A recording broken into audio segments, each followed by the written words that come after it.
السلام علیکم ناظرین، حکیم افتخار طالب بات کر رہا ہوں۔ امید ہے آپ لوگ خیریت سے ہوں گے۔ اچھا، آج کا ہمارا ٹاپک ہے کہ بے اولادی۔ جن حضرات کی شادی کو 1 سال سے زیادہ عرصہ ہو گیا، 1 سے 1.5 سال 2 سال ہو گئے ہیں اور ابھی تک وہ اولاد جیسی نعمت سے محروم ہیں، تو ان لوگوں کو لازماً اپنا جو ہے نا علاج کروانا چاہیے، ٹریٹمنٹ کروانا چاہیے اور علاج کی طرف توجہ دینی چاہیے۔ خاص کر جن لوگوں کو مردانہ کمزوری ہے یا مردانہ فٹنس اس لیول کی نہیں ہے جیسی ہونی چاہیے، ان کا پارٹنر اس سے سیٹسفائیڈ نہیں ہے، تو سب سے پہلے تو اس کو یہ چیز اپنی ٹھیک کرنی چاہیے۔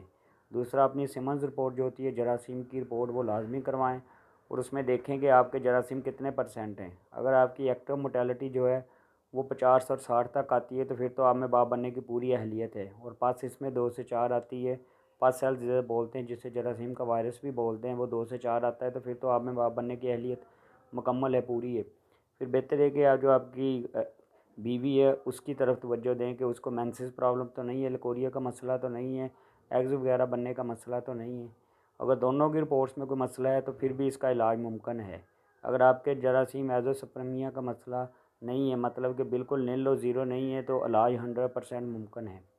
علاج کے لیے حکیم افتخار طالب سے رابطہ کریں، انشاءاللہ تعالیٰ آپ کا یہ مسئلہ اللہ کے حکم سے ٹھیک ہو جائے گا، سیٹ ہو جائے گا۔ اللہ تعالیٰ آپ کو صحت و تندرستی دے۔ دعاؤں میں یاد رکھیے۔ اوکے، اللہ حافظ۔